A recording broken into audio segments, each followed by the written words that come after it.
Welcome back. Now, in cases where you're going to have more than 100 attendees, you're going to want to host a webinar.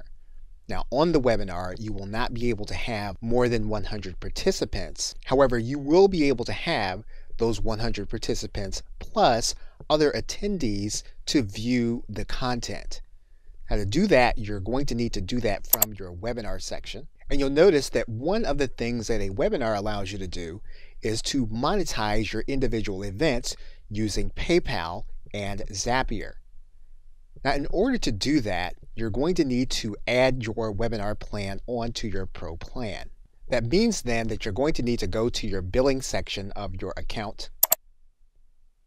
And then what you'll need to do is you'll need to go to your webinar add-on. And you'll see it here in the bottom panel.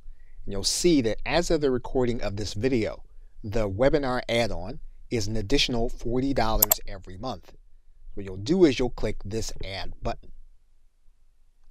Now, what you'll be determining is how many participants on your calls you'll be having. So if you want to have more than 100 people participating with you, with their camera, and the ability to interact with you, you'll want to up that number from 100 to either 500 or 1,000. However, if you want 100 participants and you want the others to be able to view your content, you'll be able to do that using the webinar feature. And you can start at the lowest plan. Now, one of the things about Zoom is that you can flexibly add a program on. So you can choose not to add this feature to renew every month. So if you want to use the webinar feature for 1 month, you can do that, and you can set it so that it will not auto renew. What we're going to do is we're going to go ahead and add the webinar feature. Now, you'll notice again that we have upgraded our account. You'll also notice then that the 100 participants can engage with up to 10,000 viewers. So what we're going to do now is we're going to go to the user section.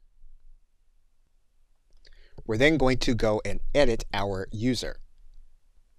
We're then going to enable this individual for a webinar, and we're then going to click Save. Once we do that, we'll go back to My Webinars, and you'll notice now that the webinar section is then available, and we can now schedule a webinar. Okay, so with that, thanks, and I will see you in another video.